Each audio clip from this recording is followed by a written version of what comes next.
All right, I got another big haul to show you and some what's old. Let's go.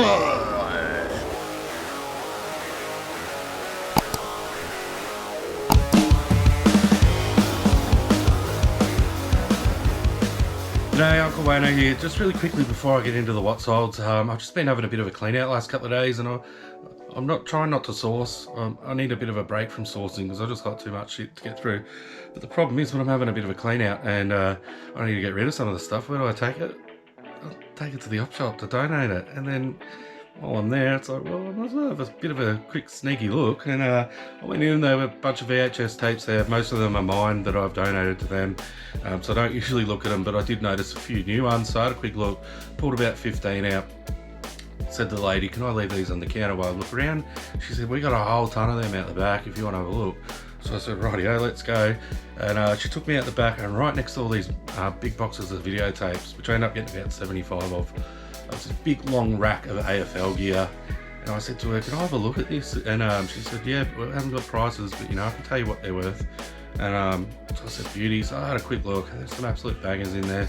I did tell her, just I've been seeing a lot of advice lately to tell your local that you're you're a reseller and stuff, and it's a really hard thing to do. But because she invited me out the back, it was a lot easier. So I did tell her. I said, look, I just let you know I'm a reseller. Blah, blah, blah. I don't know if you're okay with that. She said, I couldn't care less what you do with the stuff. We get what we want for it. You're allowed, you can go and sell it. That's fine by me. She's just happy to get rid of the stuff. So I sort of made a bit of a connection there. She said she can't let me know when stuff comes in, but she told me the days she's working. So if I go in when she's working, she'll take me out the back and I can have a look. So really happy with that. I couldn't be happier. But anyway, just really quickly, these were all between $4 and $10. Well, most of this is AFL gear. This big St Kilda jacket, this one was actually $10, and I wasn't sure whether to get it or not.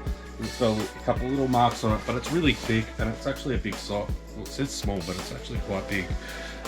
So I think I will actually get a bit out of that. It should move pretty quickly coming into winter. This was the absolute banger in the lot. Seacom vintage Richmond jumper. Got the Seacom logo down there, the tags and everything. It doesn't have a size written on it, which I don't know if that's normal or not, but it's pretty small. So I don't know if that affects the value or not. Probably would.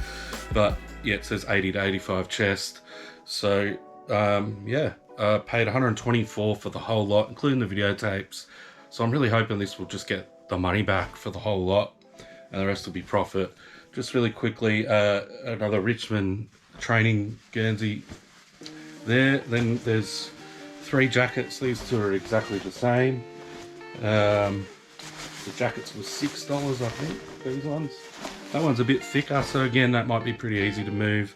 I don't really know the value of a lot of these, so like I'm still not around it yet. A whole bunch of polos. There's 1, 2, 3 Richmond polos. These are all this stuff is like new. It's like this Richmond supporter has got all this stuff over the years, never worn it, and then after 3 premierships in 4 years, he's just gone, that's enough for me. Let's move on. We'll do something else.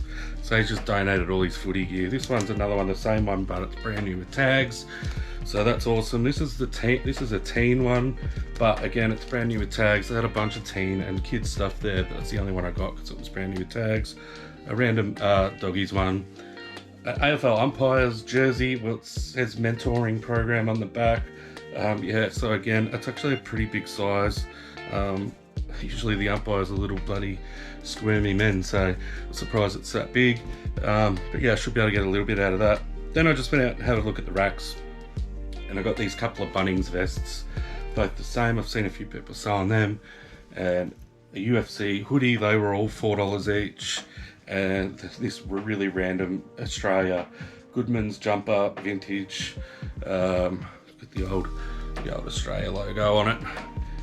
So yeah, again, no idea what it's worth, but as usual, but vintage Australiana, so should be able to get a bit out of that. So yeah, I just quickly wanted to show that because that all came about because pretty much I told her I was a reseller. It would have been really hard for me to buy all that stuff from her while she was standing there watching me look for it if I didn't tell her I was a reseller. Like, I can't say it's all for me. I'm a fat bastard. Most of it's bloody size large. So that wouldn't have worked very well. But yeah, highly recommend it. I wouldn't do it I wouldn't go into Salvos down here and do it because they're bloody hopeless. They'd probably try and charge me even more than what they charge as it is now. So, I mean, she didn't give me any discounts either. Like, I paid full price for everything, whatever they just have it. They have sort of one of those op shops where they have a blanket rate with polos at $4, no matter what it is, kind of thing. So yeah, I got a whole bunch of clothes that I already need to list, so these will go in with those.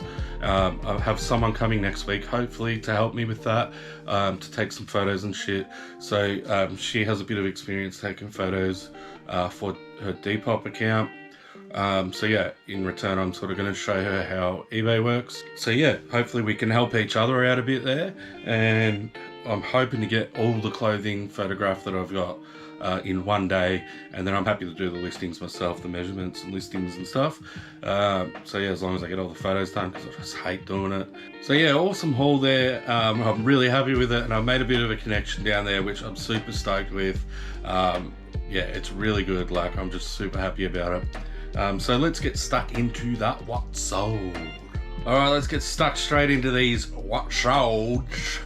First up here, we've got WWF wrestling cards from 1995, action packed.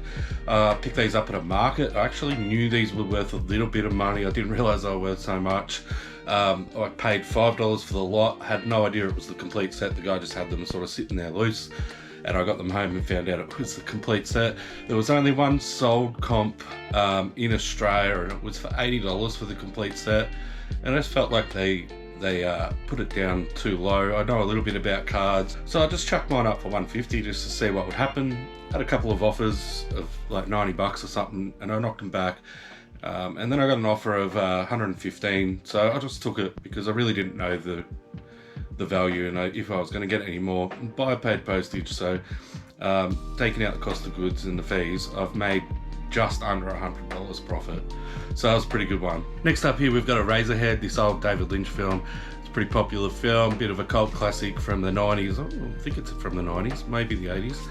Not sure. Anyway, $49.95, got full asking price. After fees and shipping, I make about $40 out of this one. Next up here, we got Catweasel, a British TV show. I knew nothing about this show, but as soon as I saw it, I knew it was going to be worth a few pounds. $79.95, and I only paid £10 and 3 shillings for this. Next one here, we got My Father's Glory. It's a French film, and foreign films actually do quite well on Australian eBay, so if you ever see them, definitely look them up. Next one here, we got a couple of PS2 controllers.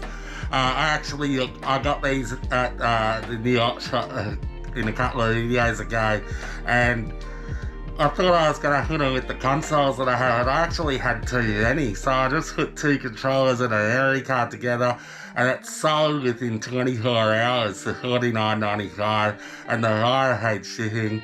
So after cost of goods, I made about $35 profit. These next two I picked up just last weekend at a market. Ghost Adventures Season 1. I also got Season 2 and Season 3, but they haven't sold yet. And then I got Jane and the Dragon, the complete series as well. I hadn't heard of either of these shows, but I got them both for $1, and they both sold for full asking price, $49.95, which I got to pay fees and shipping out of, so I should make about $40 on that one. And then Jane and the Dragon went for $79.95, so taking out fees and shipping, and I also paid extra for tracking on this one because it was $80.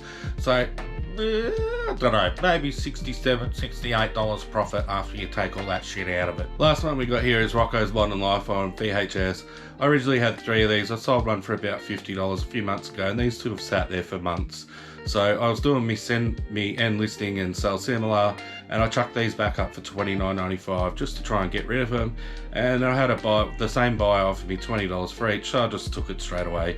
There's no point stuffing around. They've been sitting there for a few months, so I'm better off just getting rid of them. So that's it. I've been a bit sick, so I haven't sold much in the last few weeks because I haven't been listed much, but there's a couple of good things there that I still managed to sell.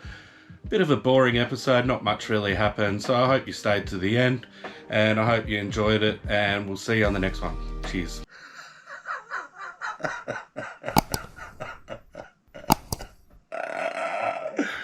Fucking idiot.